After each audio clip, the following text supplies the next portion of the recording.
L'Inter di Christian Chivu è la fotocopia di quella di Simone Inzaghi. Questo è quello che vogliono raccontarci, ma limitarsi a questa lettura rischia di essere molto, molto riduttivo.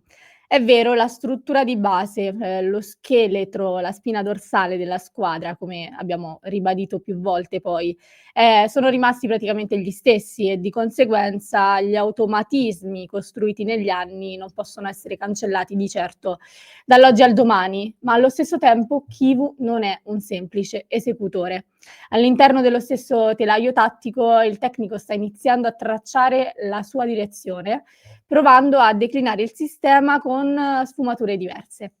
E allora, amiche e amici nerazzurri, in questo nuovo contenuto che vi proponiamo oggi, proveremo a smontare, ecco, questa narrazione e a capire insieme perché, al netto di tutte quelle che sono le evidenti, scusate, somiglianze, Kivu sembra voler condurre l'Inter su una strada tutta sua.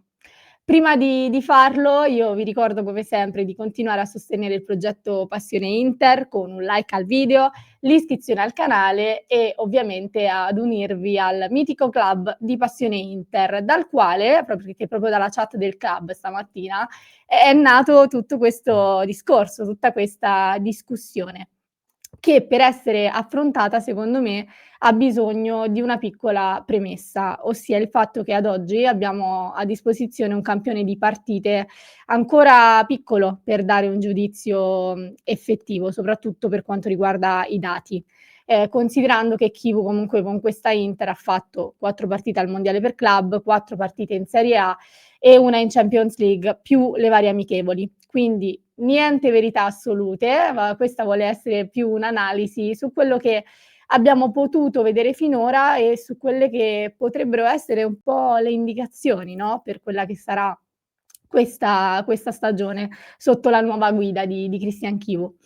Io parto dalla prima differenza, da quella che per me è la prima differenza tra l'Inter di Chivu e l'Inter di Inzaghi, e ne approfitto per mostrarvi quest'immagine, ovviamente presa dalla Gazzetta dello Sport, nella quale si mostra quello che un po' tutti stiamo vedendo, ossia che non c'è troppa differenza nella struttura, ed è quello che dicevamo prima, con un Inter che si presenta praticamente allo stesso modo di quella di Inzaghi, con le uniche novità che sono Akanji e Sucic.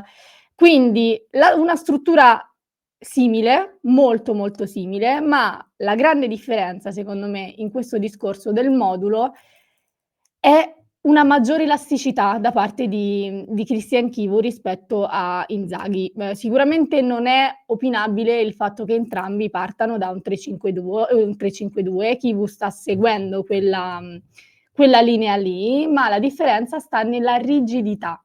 Chivu mi sembra molto più incline a cambiare forma a partita in corso e a provare e trovare soprattutto delle soluzioni diverse. Faccio un po' di esempi. Contro il Torino abbiamo visto nel finale il passaggio al 3-4-2-1 con Diouf e Zielinski alle spalle di Bonni prima punta. 3-4-2-1 che peraltro avevamo visto anche in amichevole contro il Padova dal primo minuto. Contro l'Udinese poi c'è stata un po' la mossa della disperazione con l'inserimento di 4 attaccanti. Insomma, non si può parlare di certo, di rivoluzione perché, abbiamo l'immagine davanti e ovviamente questa parla, ma sicuramente di una tendenza, di adattamento e di una volontà, di adattarsi a situazioni e all'avversario che sono probabilmente più marcate rispetto all'Inter di Simone Inzaghi. Non a caso proprio Chivu stesso in conferenza stampa, ora non ricordo in occasione, di quale partita, aveva sottolineato l'importanza dell'ultima frazione di gara. Sappiamo che Inzaghi era molto legato al 3-5-2, al cambio ruolo su ruolo, a rimanere su quell'assetto lì e invece Chivu sta dimostrando, soprattutto nell'ultima mezz'ora, di trovare, ecco, delle soluzioni in base anche all'avversario. Questa era stata anche un po' la forza di Chivu nella precedente stagione con il Parma ed è una cosa che avevamo sottolineato più volte. A proposito di cambio ruolo per ruolo, un'altra differenza che resta un po' su questo tema è proprio sul fatto che spesso Inzaghi faceva diciamo delle sostituzioni più, conservative, ecco, mi viene questo termine, per mantenere un equilibrio, per non stravolgere. Invece Kivu tende a sfruttare la panchina in maniera diversa, per cambiare assetto e questo fa perdere di molto quella che era quello che poteva essere un "difetto" di Inzaghi, tra virgolette, ossia la prevedibilità, perché comunque spiazzi un po' l'avversario con delle soluzioni che magari non si aspettano. Questa è un'altra differenza che può essere, secondo me, evidenziata. Detto questo io parto passo alla seconda al secondo aspetto che riguarda le alternanze, ossia il fatto che i titolari sono meno intoccabili rispetto all'Inter di Simone Inzaghi. I nomi che fino a poche settimane fa sembravano appunto intoccabili, perché non c'è un altro termine, sono stati messi da Christian Chivu, molto più spesso sotto la lente, sotto osservazione e portati anche a delle rotazioni.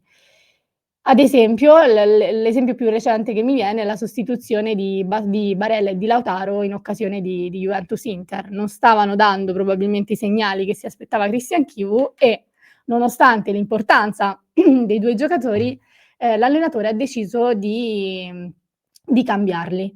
E questo fa ovviamente riguarda anche le scelte dal primo minuto, lo stiamo vedendo anche con Pio Esposito, lo stiamo vedendo con Sušić, che è stato il primo effettivo a riuscire il primo giocatore effettivo a riuscire a panchinare Mkhitaryan, perché Frattesi quando è arrivato all'Inter di fatto non c'era riuscito sotto la guida di Inzaghi, invece Chivu sta sfruttando, ecco, un po' di più anche i nuovi arrivati e questo è di certo un segnale. E a proposito di nuovi arrivati, altra grande differenza è che Chivu sta dimostrando sicuramente una minor paura, la definisco così perché penso che sia adatta, dei giovani.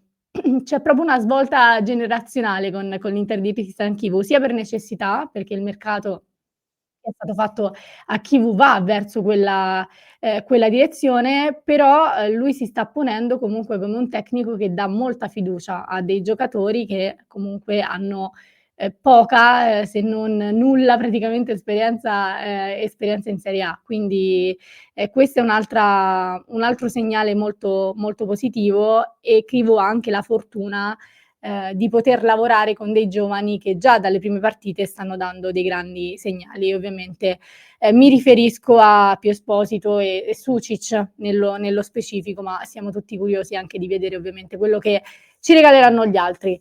Il quarto aspetto riguarda perdonatemi per la voce ragazzi, oggi va un po' così, riguarda proprio diciamo il gioco. Io lo riduco a gioco, perché secondo me è la cosa che definisce meglio quello che sto per dire, perché il gioco di Kivu è molto più, verticale rispetto a quello di Inzaghi e mi spiego, e qui mi spiego anche con dei dati, perché secondo me è importante aggiungere, ecco, anche questo tipo di elementi. Il gioco di Kivu è molto meno incline al palleggio, fine a sé stesso, e molto più invece, incline alla ricerca della giocata in profondità. Non un qui faccio un paragone un po' pesante, però nel momento in cui stavo pensando, ecco, a questo tipo di cose mi è venuto in mente questo paragone. Non si può parlare di ritorno al contropiede puro, di Antonio Conte, che giocava e pressava con un blocco più basso e organizzato per ripartire, ma sicuramente vedo una certa somiglianza nella ricerca della profondità e di quelli che sono i riferimenti offensivi. Su questo assolutamente ho notato o perlomeno credo che ci sia un po' di similitudine e questo è dimostrato, in generale quello che dicevo sul discorso della verticalità, è dimostrato dalla tendenza ad un pressing più alto, ad una più alta, più immediata e ad un recupero palla più alto. I dati sul PPDA ci dicono tanto su questo. Una piccola specifica, il PPDA, sicuramente molti di voi lo conosceranno, però è una metrica che viene utilizzata per misurare quanti passaggi vengono concessi in media all'avversario prima di recuperare palla. Altra specifica, più il dato è basso, più vuol dire, in poche parole, senza troppi tecnicismi, che la squadra recupera palla prima. Attualmente, l'Inter di Christian Chivu è quarta in Serie A per PPDA, dopo Como, Roma e Juventus, con una media pari ad 8,26. Perché dico questo? Perché il PPDA dell'Inter nella precedente stagione era pari a 10,2. Bisogna considerare sempre, e qui continuo a dirlo, quello che ho detto all'inizio, ossia il fatto che ovviamente il campione è ancora troppo piccolo, per fare un paragone effettivo.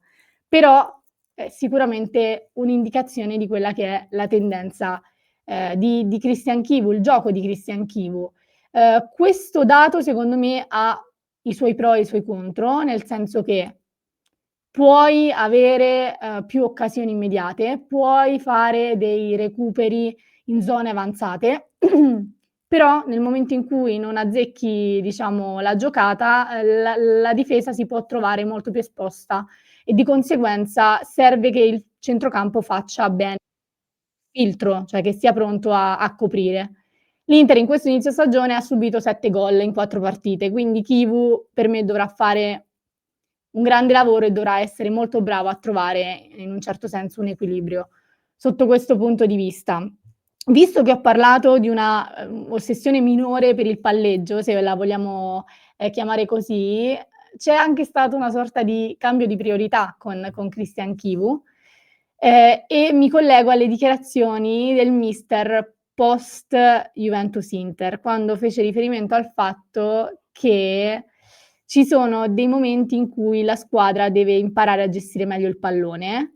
Mi ricordo che lui ha detto una frase del tipo: "La Juventus non si è vergognata a lanciare la palla in tribuna". Quindi nel momento in cui serve spazzare il pallone, cioè Chivu mi sembra molto concreto in alcune situazioni, ecco, e questa è un'altra differenza o comunque un aspetto che va, secondo me sottolineato della gestione del mister Christian Chivu. Ultimo aspetto, ce ne sarebbero forse tanti altri o perlomeno piccole sfumature, ma sono sicura che più andiamo avanti nel corso della stagione più riusciremo a coglierne altri.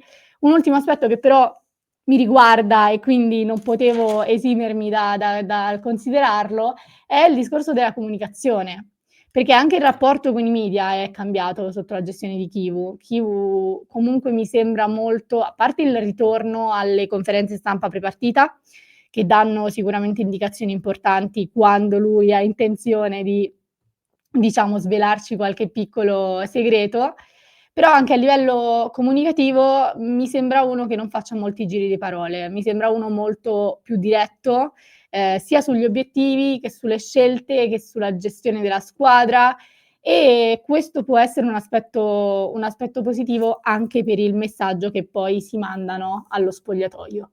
Quindi in conclusione, l'idea che Chivu non abbia cambiato nulla secondo me è molto, molto limitante e soprattutto molto, molto superficiale. La struttura è simile perché la rosa è praticamente la stessa e perché rivoluzioni totali non sono state fatte sul mercato e quindi questo è indubbio.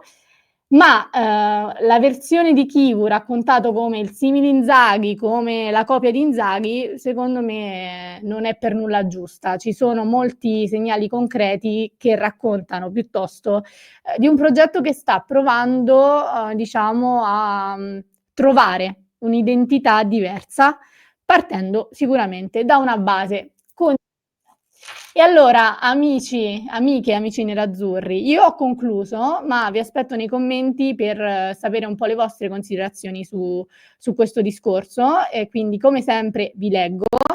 Una piccola specifica: oggi non saremo in live alle 19:30, torneremo direttamente domani, quindi voi continuate a seguirci, a sostenere il canale di Passione Inter. Io nel frattempo lascio un contenuto al link in descrizione per chi ci sta ascoltando in podcast e per chi invece ci segue su YouTube vi basta cliccare qui.